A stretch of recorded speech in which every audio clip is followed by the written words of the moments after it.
you've written about two possible precedents that the Supreme Court could follow.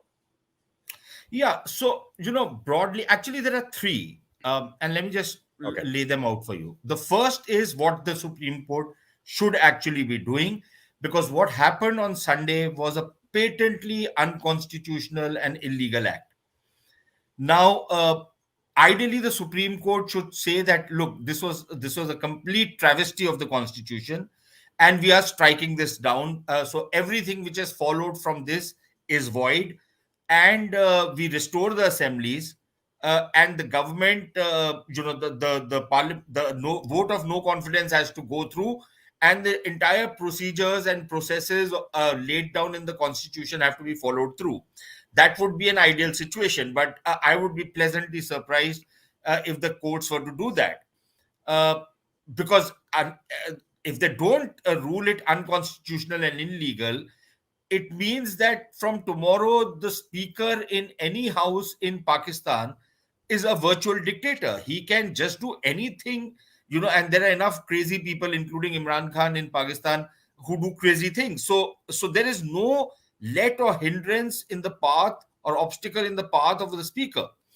The second possible option, is that the court rules that whatever happened on Sunday was illegal, unconstitutional, and they pass some judgment, saying that something like this cannot happen again, and that the speaker's conduct is justiciable.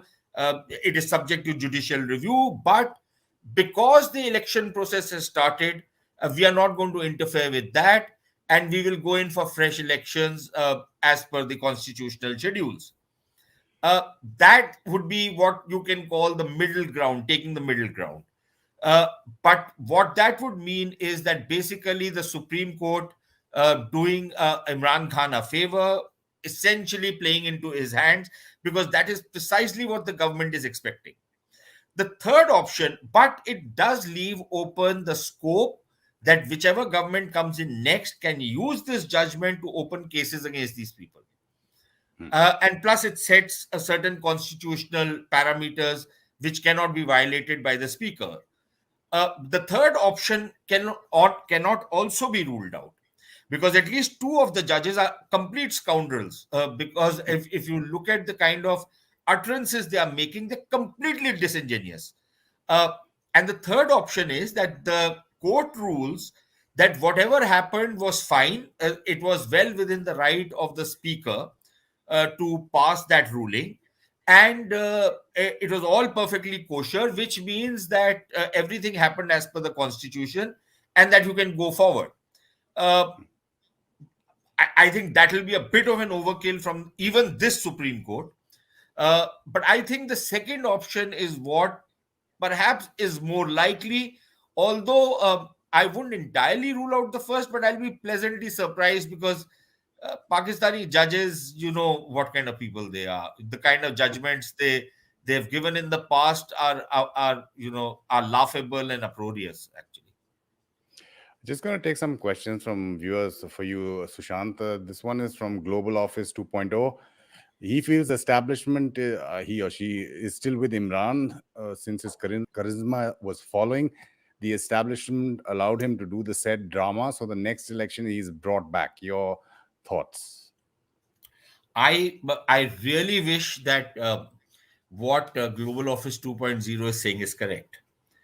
Because if the Pakistani establishment is as stupid as Global Office thinks it is, then I think it's a slam dunk for us, because the kind of mismanagement, the kind of misgovernance, the kind of astounding corruption which Imran Khan and his cronies have done, and you are just getting a slight hint of the kind of stuff his wife and her friends have done. Her wife's former family, uh, I don't know if the word former family is correct, uh, but the kind of stuff which her former husband and her son and others have done, the amount of wealth they have amassed over the last 3.5 years, it's amazing, it's crazy.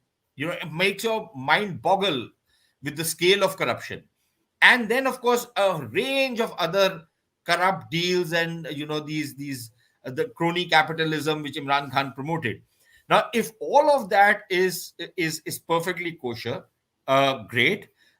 Going forward, he has already punctured holes in the relationship with the West. He has taken Islamism to a new high, and he has done virtually everything to you know uh, shake the foundations of Pakistan. Now if the establishment is okay with that, then absolutely fabulous. I don't think India can ask for more. I think that's an ideal situation as far as we are concerned, and I would be rooting for him.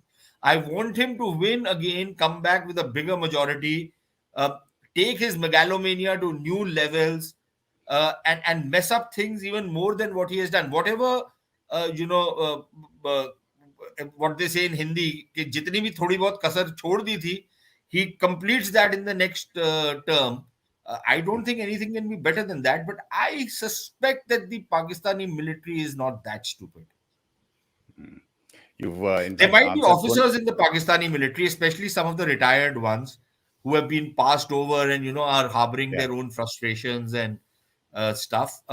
They might want something like this, but I think the guys who are running the show in Pakistan right now, and the guys who are likely to run the show in the future, I think they understand the hole in which Pakistan finds itself, and that getting Imran in back will be digging the hole deeper rather than getting out of the hole.